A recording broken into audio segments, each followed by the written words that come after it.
Nah, Shalom Bapak Ibu, saya ingin mengajak kita untuk membuka Alkitab kita dari Injil Yohanes pasal yang keempat. Dan kita akan baca saudara ayat yang ke-22 sampai dengan ayat yang ke-23. Jika Bapak Ibu telah mendapatkan, mari kita akan baca bersama-sama. Kita baca dengan suara yang keras, yuk 2, 3. Kamu menyembah apa yang tidak kamu kenal, kami menyembah apa yang kami kenal, sebab keselamatan datang dari bangsa Yahudi. Tetapi saatnya akan datang dan sudah tiba sekarang, bahwa penyembah-penyembah benar akan menyembah Bapa dalam roh dan kebenaran. Sebab Bapa menghendaki penyembah demikian. Bisa katakan amin? Bisa katakan amin? Saudara yang dikasih oleh Tuhan, Injil Yohanes pasal yang keempat ini menceritakan percakapan antara Tuhan Yesus dengan seorang perempuan yang berdosa yang tinggal di kota Samaria. Samaria ini adalah tempat di mana orang-orang Israel yang tidak tertib kehidupan pernikahannya, di mana mereka menikah dengan bangsa-bangsa lain, nah maka kemudian mereka dikucilkan dan mereka tinggal di satu kota yang bernama Samaria. Dan di kota ini maka tinggallah seorang wanita yang memiliki 5 orang suami, dan yang keenam ini bukan suaminya, tapi yang keenam ini adalah teman tapi mesra. Anda bisa lihat dalam ayat yang ke-18. Injil Yohanes pasal yang keempat, tolong ditayangkan. Nah, Bapak Ibu yang dikasih oleh Tuhan, jadi pada waktu zaman Tuhan Yesus bukan hanya laki-laki yang berpoligami, tapi wanita ini adalah seorang yang juga berpoligami dalam pernikahannya. Nah, saudara, apa yang terjadi pada waktu wanita ini bertemu dengan Tuhan Yesus? Kehidupannya berubah. Dan Yohanes pasal yang keempat mencatat, wanita Samaria ini menjadi penginjil yang pertama dalam era perjanjian baru sebelum Roh Kudus itu dicurahkan. Dan di dalam literatur yang lain, maka dicatat wanita ini kemudian saudara berubah. Dan dia mendedikasikan hidupnya sebagai seorang misioneri, dan dia pergi ke Afrika, dan dia melayani Tuhan seumur hidupnya, membawa kabar baik, menjadi pemberita Injil di tanah Afrika. Nah, Bapak Ibu yang dikasih oleh Tuhan, sebagaimana yang tadi Anda dengar, pastor message yang disampaikan oleh Pak Niko, gereja tempat di mana kita beribadah. Nah, memperoleh suatu panggilan khusus dan memperoleh suatu misi untuk memulihkan Pondok Daud yang telah roboh. Saudara, setiap kali kalau kita berbicara tentang Pondok Daud, maka kita berbicara tentang kerinduan daripada hati Daud untuk tinggal dekat dengan Tuhan.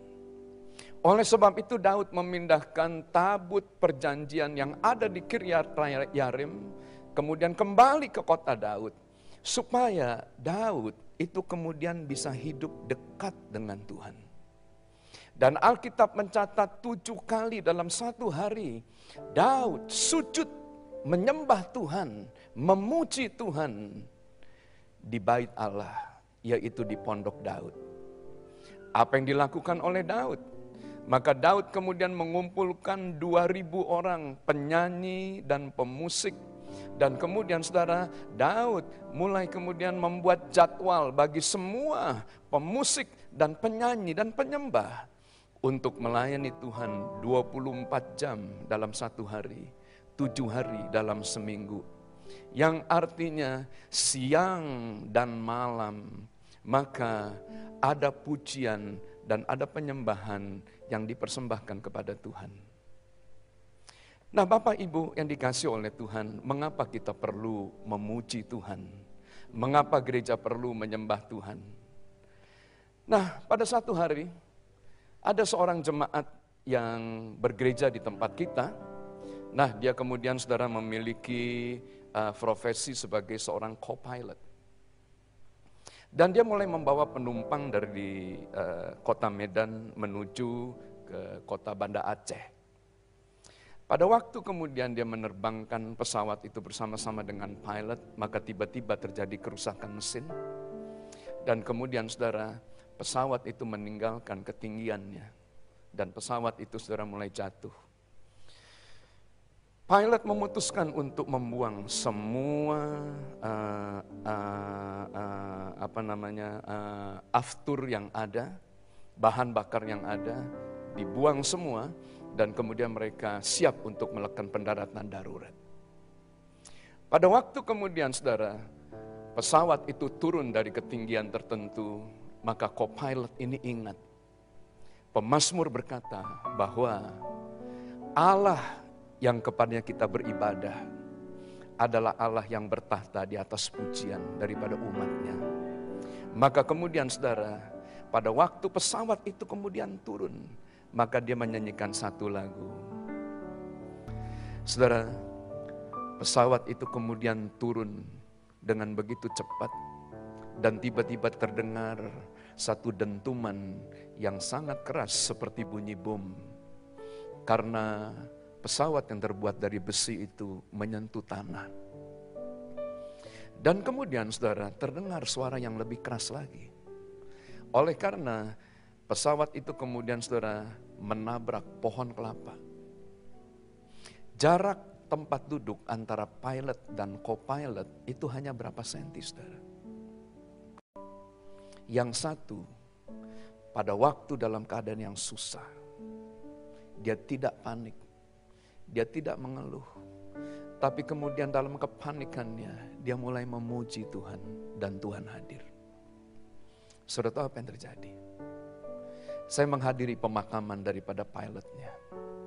Pada waktu kemudian pohon itu menabrak pohon kelapa, maka hidung pesawat dan badan pesawat bagian depan itu hilang, Pak. Karena kecepatan yang begitu tinggi mengakibatkan, saudara, satu benturan yang tidak bisa kita bayangkan.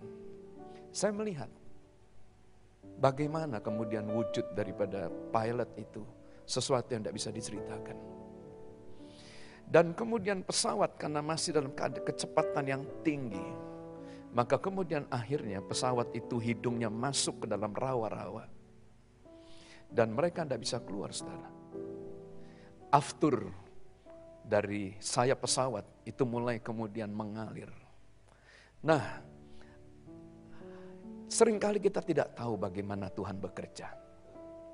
Di tempat di mana pesawat itu jatuh, baru kemudian sudah disebar bibit buaya karena itu rawa-rawa. Nah, jatuhnya aftur itu mengakibatkan buaya itu tidak bisa kemudian menghampiri mereka. Nah, co-pilot dalam keadaan terikat dan dia tidak bisa keluar. Karena benturan itu mengakibatkan, nah saudara, luka di beberapa tubuhnya. Dia tahu bahwa kalau dia tidak keluar, maka keadaan yang lebih jelek lagi ada di depan mata. Tetapi pada waktu kemudian dia dalam keadaan yang tidak berdaya, tiba-tiba dia melihat ada satu pintu yang sangat putih. Satu pintu, saudara, ya, yang terbuat dari cahaya. Dan dia kemudian berusaha untuk kemudian, saudara, melewati pintu itu, tapi dia tidak sanggup untuk melepaskan diri dari seat belt yang ada. Tapi pada waktu kemudian dia menjamah pintu itu, tidak tahu apa yang terjadi. Pada waktu kemudian co-pilot ini sadar, maka co-pilot ini sudah berada di luar pesawat. Saudara yang dikasihi oleh Tuhan, dengar baik. Apa yang terjadi pada waktu kita mulai memuji Tuhan. Pada waktu kita mulai memuji Tuhan, Tuhan hadir.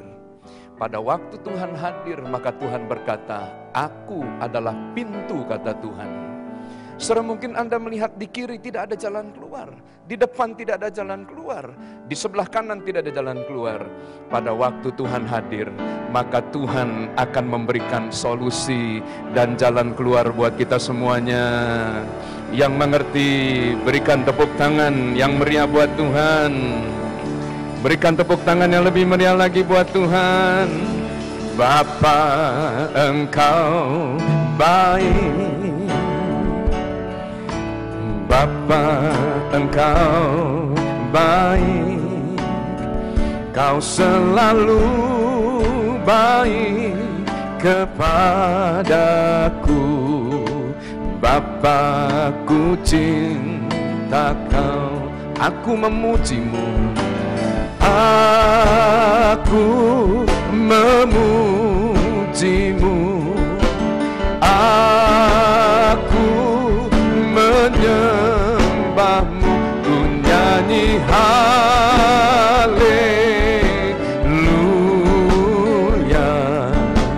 Bapa, ku cinta Kau. Amin. Saudara yang dikasih oleh Tuhan, apa yang terjadi pada waktu Tuhan mengajarkan penyembahan kepada wanita di Samaria ini? Saudara, maka wanita di Samaria ini menjadi penginjil yang pertama. Nah, hari-hari ini ya adalah hari di mana Tuhan memanggil kita untuk menuai jiwa-jiwa. Pujian dan penyembahan. Nah, mengapa harus kemudian dilakukan oleh gereja? Mengapa kita harus kemudian memuji dan menyembah? Karena di dalam pasal yang keempat, ayat yang ke-35, saudara, Tuhan berkata begini, bukankah kamu mengatakan 4 bulan lagi tibalah musim menuai? Tetapi aku berkata kepadamu, lihatlah sekelilingmu dan pandanglah ladang-ladang yang sudah menguning dan matang untuk dituai. Saudara yang dikasih oleh Tuhan, tahukah Anda bahwa pujian dan penyembahan selalu akan membawa gereja untuk masuk ke dalam ladang penginjilan, dan pujian penyembahan akan membawa gereja masuk ke dalam misi, pelayanan misi. Nah, Bapak Ibu yang dikasih oleh Tuhan, di dalam kitab Amos pasal yang ke-9 ayat yang ke-13, pada waktu Tuhan memulihkan pondok Daud yang telah roboh, maka dicatat dalam ayat yang ke-13 akan terjadi suatu percepatan. Akan terjadi suatu eskalasi. Nah, saudara, kita merindukan bahwa di dalam hidup ini akan terjadi suatu percepatan. Sehingga, saudara, pada waktu kita mulai mengalami masa-masa yang sulit, kita bisa kemudian melihat jalan keluar. Waktu kemudian, saudara, kita mulai diberkati, maka kita bisa melihat ujung, goal daripada perusahaan dan kehidupan kita itu bisa dicapai. Setiap orang merindukan terjadinya percepatan. Bagaimana Anda lihat percepatan itu bisa terjadi di dalam pelayanan kita, dalam pekerjaan kita, dalam perjalanan kita. Bapak Ibu yang dikasih oleh Tuhan, murid-murid berpikir, bagaimana mungkin orang-orang Samaria ini bisa dituai? Karena orang-orang Samaria ini adalah orang-orang yang tidak menghormati hukum. Mereka tidak menghormati adat. Dan kemudian Tuhan berkata, bukankah kamu mengatakan 4 bulan lagi baru tiba musim menuai? Tetapi aku berkata kepadamu, lihatlah. Lihatlah sekelilingmu dan pandanglah ladang-ladang yang sudah menguning. Nah, apa yang terjadi pada waktu kemudian kita menyembah Tuhan? Pada waktu kemudian kita menyembah Tuhan, saudara, maka Tuhan akan mencelikan mata Anda untuk melihat. Orang lain melihat tidak mungkin bisa dituai. Orang lain melihat tidak mungkin bisa untung. Orang lain berkata tidak mungkin berhasil. Tetapi pada waktu Anda menyembah, maka percepatan itu akan terjadi. Orang berkata nanti, tapi Tuhan berkata, no, bukan nanti. Sekarang waktunya tiba untuk menuai. Bisa katakan amin, bisa katakan amin. Saudara yang dikasih oleh Tuhan, Pada waktu Medan Plaza, itu kemudian terbakar. Dan kemudian saudara, kita kehilangan segala sesuatu. Nah, dalam keadaan seperti itu, maka kita mulai harus membangun kembali kantor yang ada, dan kita mesti kemudian menyelesaikan pembangunan daripada rumah Tuhan, dan puji Tuhan. Saudara, pembangunan rumah Tuhan untuk ground floor selesai, pada hari Selasa yang akan datang akan diresmikan. Nah, saya mengundang gereja di tempat ini untuk datang ke sana. Bersama-sama kita bersyukur untuk pertolongan Tuhan. Nah, saudara, pada waktu itu maka income kami berkurang sangat jauh. Pendanaan mengalami kesulitan yang luar biasa. Tetapi kita harus menyelesaikan semuanya. Dan kita ada di satu posisi, kita tidak bisa mundur ke belakang. Kita mesti maju ke depan. Nah, Bapak Ibu yang dikasih oleh Tuhan, dalam keadaan yang seperti itu, maka kemudian saudara, Tuhan mulai berbicara dari kitab Mazmur. Yaitu satu kitab yang berisi tentang pujian dan penyembahan. Saudara, jujur saya tidak tahu bagaimana cara menyelesaikan. Karena Pak Gunawan tahu 7 tahun proyek itu tidak selesai. Tidak selesai, saudara. Tapi begitu kebakaran, nah maka kemudian kita turunkan semua panitia yang pertama dan kita ganti semuanya, saudara. 4 bulan kita mulai redesign kembali, 8 bulan kita kerja.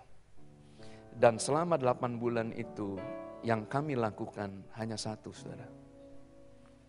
Pak Gunawan tahu ini. Kami banyak kemudian masuk ke menara doa, kami duduk di hadapan Tuhan. Nah, kami mulai memuji dan menyembah Tuhan. Apa yang terjadi? 7 tahun proyek itu tidak selesai, tapi dalam waktu 8 bulan maka ground floor itu diselesaikan. Kami melihat percepatan itu terjadi pada waktu kami menyembah Tuhan.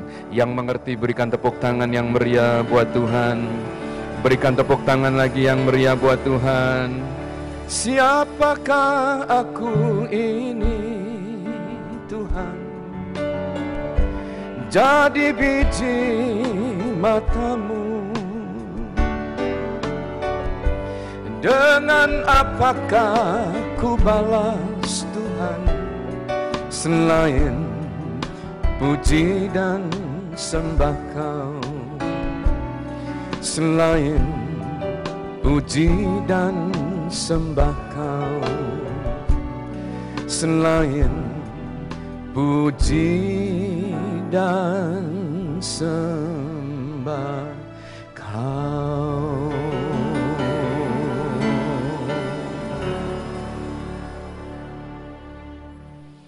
Keberhasilan daripada pelayanan praise and worship, saudara, bukan dari berapa banyak album yang Anda cetak, bukan dari berapa banyak lagu yang menjadi hits yang dipakai oleh gereja-gereja yang lain.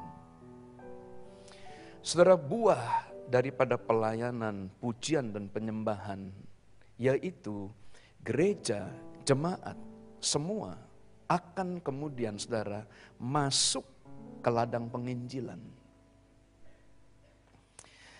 Kita ini adalah gereja karismatik, yaitu gereja yang banyak berbicara tentang end time. Saudara, kalau kita berbicara tentang end time, maka kita berbicara tentang Injil itu harus diberitakan di seluruh dunia untuk menjadi kesaksian, dan barulah setelah itu tiba kesudahannya. Nah, Bapak Ibu yang dikasih oleh Tuhan, apa yang terjadi pada hari-hari ini? Saudara, hari-hari ini Anda lihat gereja memiliki begitu banyak gembala, tetapi gereja tidak memiliki penginjil.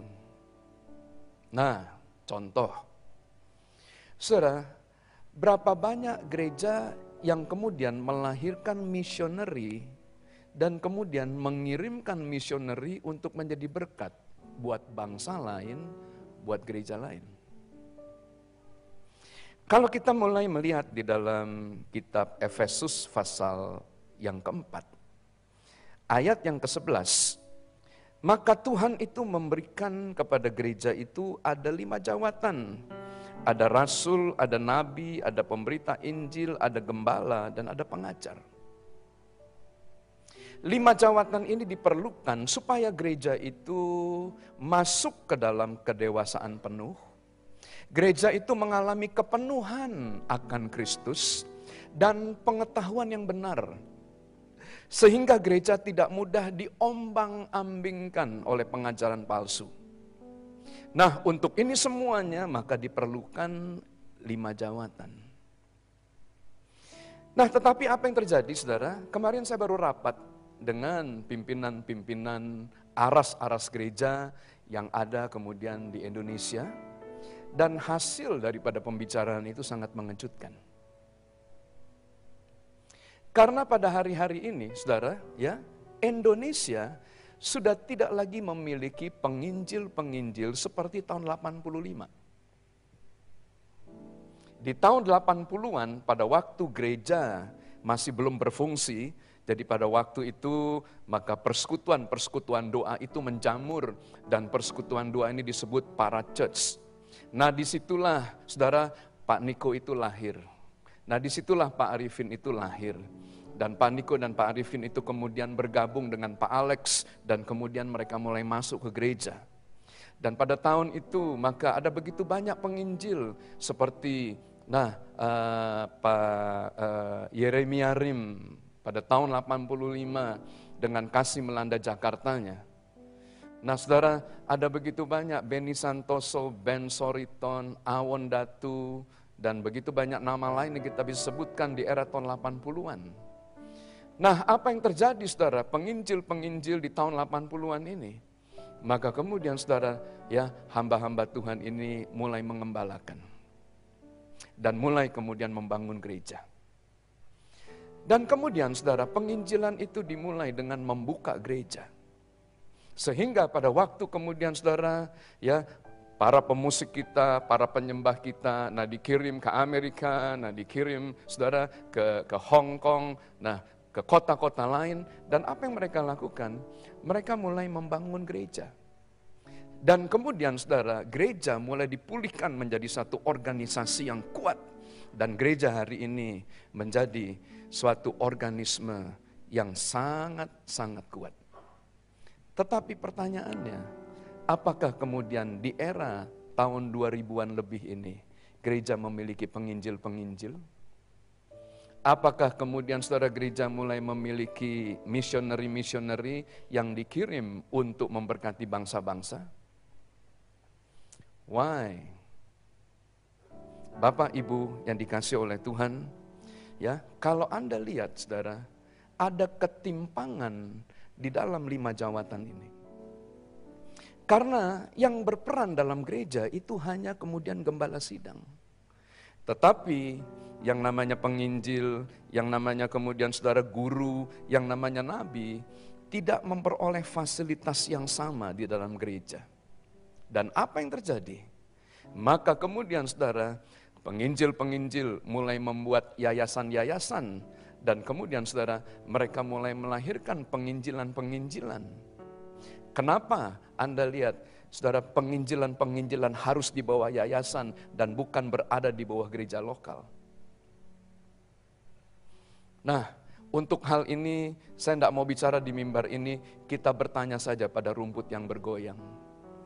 Nah, mengapa? Oleh karena Anda lihat, pendoa-pendoa juga begitu, saudara. Profetik mulai membuat yayasan. Dan kemudian, saudara, mereka mulai melayani di luar daripada gereja. Dan kemudian tidak ada kaitannya dengan gereja. Bapak, Ibu yang dikasih oleh Tuhan, mengapa Tuhan ingin memulihkan pondok Daud yang telah roboh? Karena, saudara, kata worship itu diambil dari kata proskuneo yang artinya adalah mencium. Anda tidak bisa kemudian menyembah Tuhan kalau Anda tidak mengasihi Dia. Nah, saya kemudian membaca komitmen daripada Cape Town. yaitu keputusan yang diambil oleh Dewan Gereja Dunia, keputusan yang diambil oleh Dewan Evangelical, dan oleh Dewan Pentakosta Dunia terhadap pemberitaan Injil. Saudara, pemberitaan Injil itu hanya berbicara tentang satu hal, yakni pemberitaan Injil berbicara tentang kita membagikan kasih. Hanya itu. Saya melihat saudara komitmen-komitmen yang tertulis di Lausanne Organization, di organisasi misi yang lain, isi daripada misi itu hanya satu, yaitu hati yang mengasihi. Bapak Ibu yang dikasihi oleh Tuhan, mengapa Tuhan ingin memulihkan Pondok Daud yang telah roboh? Karena pada hari-hari terakhir, Tuhan akan datang bukan sebagai Bapa. Di dalam perjanjian lama dia datang sebagai Bapa, tapi dalam perjanjian baru Tuhan datang sebagai mempelai. Gereja disebut adalah mempelai perempuan daripada Tuhan Yesus, dan Tuhan Yesus adalah mempelai mempelai perempuan daripada Tuhan Yesus. Saudara, kalau Anda squeeze Alkitab Anda, maka kekristenan dan Alkitab itu hanya mengajarkan satu, supaya Anda mengasihi Tuhan dan Anda mengasihi sesama. Bisa katakan amin? Bisa katakan amin? Dan apa yang terjadi pada waktu kemudian wanita di Samaria ini memuji Tuhan. Dia menyembah Tuhan, dia mengasihi Tuhan, dan dia rindu untuk kemudian dekat dengan Tuhan. Tuhan berkata begini kepada perempuan di Samaria, dalam pasal yang keempat, ayat yang ke-13 sampai dengan 14. Jawab Yesus kepadanya, barang siapa minum air ini, ia akan haus lagi. Tetapi barang siapa minum air yang akan kuberikan kepadanya, ia tidak akan haus lagi untuk selama-lamanya. Sebaliknya, air yang akan kuberikan kepadanya akan menjadi mata air dalam dirinya yang terus-menerus memancar sampai kepada hidup yang kekal. Bisa katakan amin? Bisa katakan amin? Saudara yang dikasihi oleh Tuhan, apa yang terjadi pada waktu wanita Samaria ini menyembah Tuhan? Maka dia tidak haus lagi. Dia mencoba untuk mencari kebahagiaan dari 5 suaminya. Dan yang ke-6, yang bukan suaminya ini, saudara, tidak bisa memberikan kebahagiaan dalam hidupnya.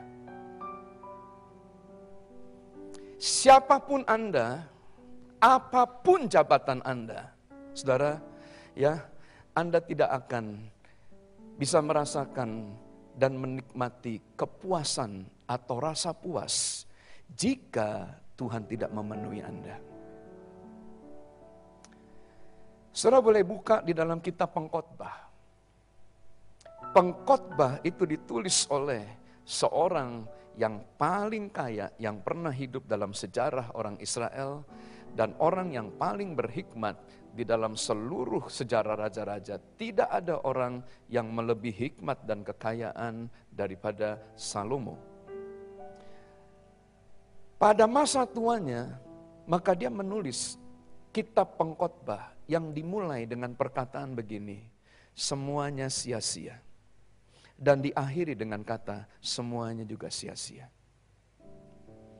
Apa yang kemudian saudara ya dialami oleh Salomo? Dia berkata bahwa dia kemudian saudara mendedikasikan hidupnya untuk mencari pengetahuan yang ada dalam dunia.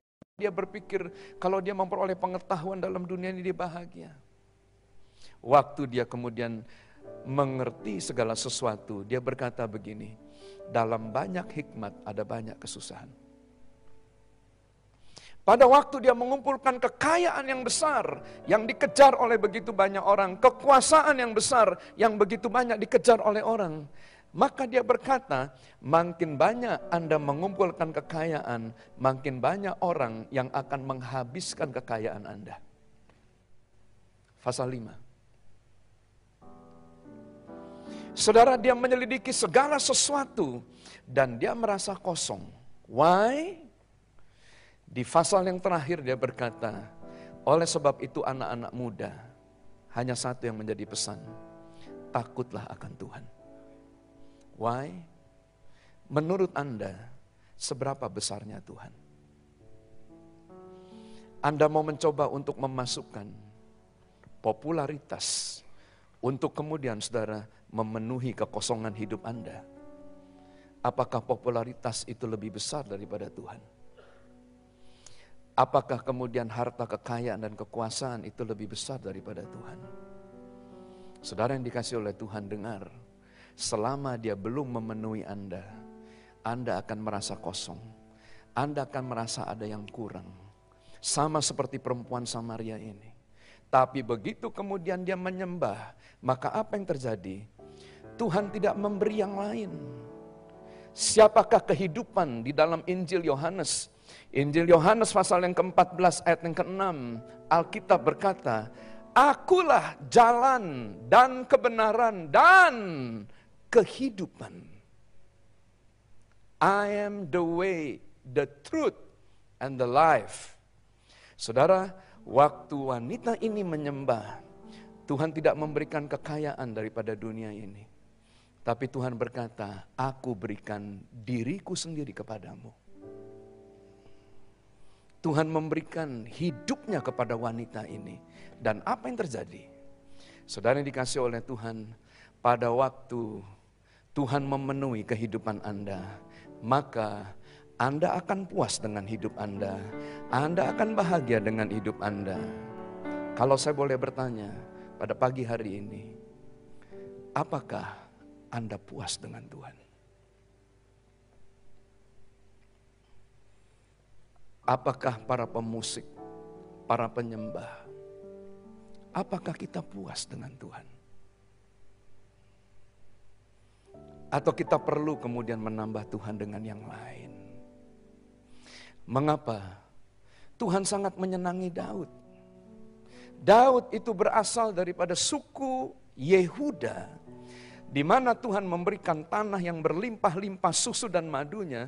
Tuhan memberikan tahta untuk menjadi raja dan memimpin seluruh umat yang ada di Israel. Tetapi di dalam Mazmur 16, ayat yang ke-5 dan ayat yang ke-6, saudara, Mazmur pasal yang ke-16 ayat yang ke-5 dan ayat yang ke-6, Daud berkata begini, Ya Tuhan, Engkaulah bagian warisanku dan pialaku. Engkau sendirilah yang meneguhkan bagian yang diundikan kepadaku. Tali pengukur jatuh bagiku di tempat-tempat yang permai. Ya, milik pusakaku menyenangkan hatiku. Bisa katakan amin? Bisa katakan amin? Saudara yang dikasih oleh Tuhan, Daud, dia berani menukarkan apa yang dia miliki dengan satu hal. Dia mau menukarkan dengan Tuhan yang menjadi segala-galanya dalam hidupnya. Pada satu hari Tuhan mengajarkan murid-murid hal tentang kerajaan Allah. Kerajaan Allah itu seperti seorang yang menemukan satu tanah yang berisi harta karun. Maka kemudian orang itu pulang ke rumahnya, dia menjual segala miliknya dan dia membeli tanah itu. Karena dia tahu bahwa ada harta karun di dalam tanah itu. Kerajaan surga itu seperti mutiara yang sangat indah. Nah kemudian orang melihat mutiara itu dan orang itu pulang ke rumahnya menjual segala yang dia miliki hanya untuk memiliki mutiara ini.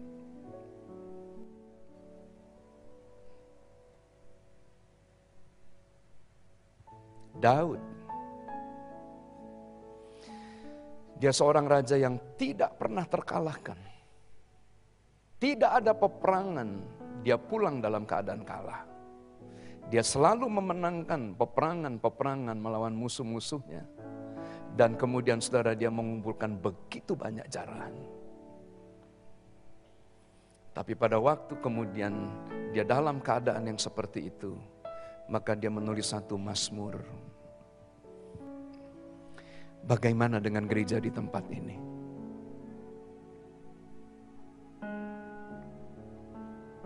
Mana yang lebih berharga?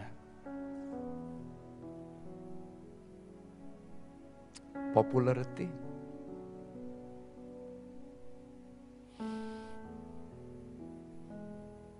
Kekuasaan?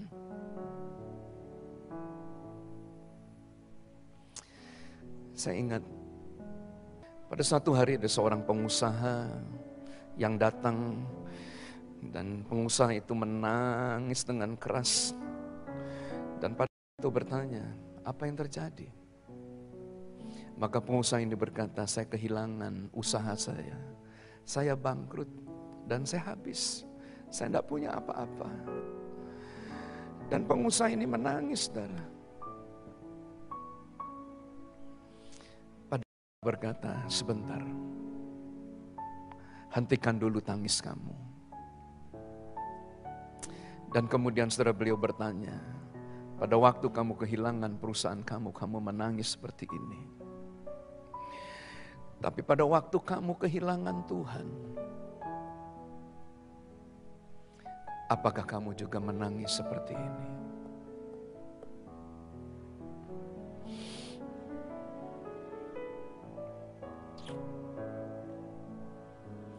Saya pernah dihadapkan pada masalah itu, saudara. Seringkali kegagalan membuat kita susah untuk memuji Tuhan. Pada waktu itu Tuhan datang ke saya dan bertanya, hambaku, mana yang lebih berharga? Medan Plaza dan dengan seluruh apa yang ada di dalamnya, atau aku lebih berharga? Kemudian yang kedua Tuhan tanya, hambaku, dengan atau tanpa Medan Plaza, apakah kamu masih ingin melayani aku? Saudara, saya berkata, Tuhan, Engkau tahu. Engkau tahu. Bapak Ibu yang dikasih oleh Tuhan, mungkin Anda mengalami pengalaman-pengalaman seperti perempuan Samaria. Anda mengalami pengalaman-pengalaman seperti yang saya alami. Anda mengalami pengalaman seperti Doni, co-pilot yang mengalami kesulitan. Tapi satu hal yang pasti, pada waktu kita memuji Tuhan, Dia hadir. Pada waktu Dia hadir, saya percaya perubahan itu akan terjadi. Bisa katakan amin? Sakyus ketemu Tuhan berubah. Perempuan yang pendarahan ketemu dengan Tuhan berubah. Penjahat yang ada di sebelah Tuhan bertemu dengan Tuhan berubah. Saya percaya pada waktu Tuhan hadir di tempat ini, Anda bertemu dengan Dia, maka pulang dari tempat ini Anda akan berubah. Tempat ini tidak kosong lagi. Terlalu sayang kalau kursi-kursi ini kosong. Saudara, sebagaimana perempuan ini membawa kabar baik, kita keluar dari tempat ini, kita bawa kabar baik ke tempat di mana kita bekerja, di tempat di mana kita tinggal. Bisa katakan amin? Bisa katakan amin? Nah, mari kita bangkit berdiri, ya. Mari kita bangkit berdiri.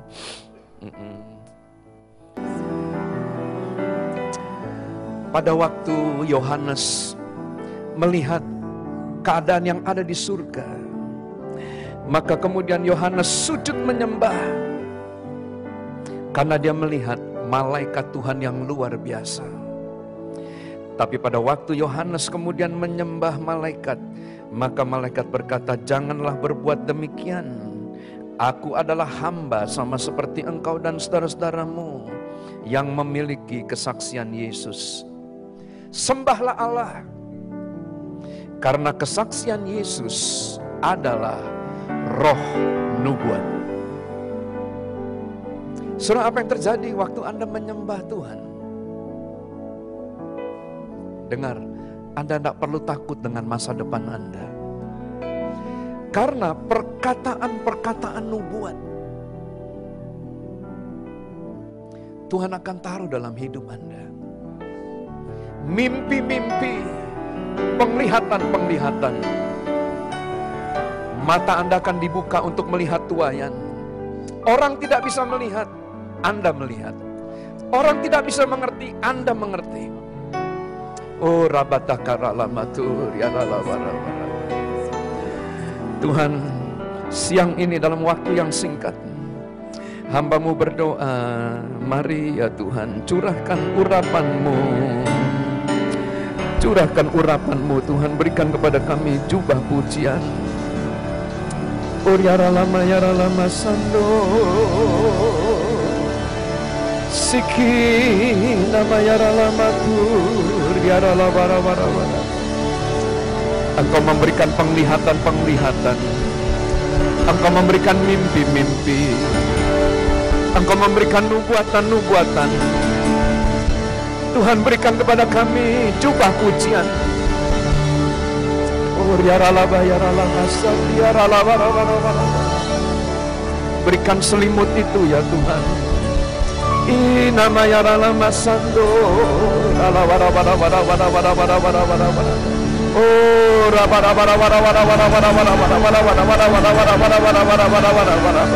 dalam nama Yesus, dalam nama Yesus, dalam nama Yesus.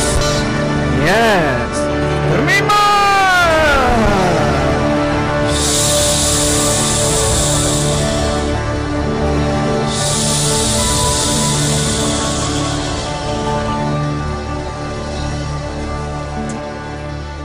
Terima kasih Tuhan, terima kasih.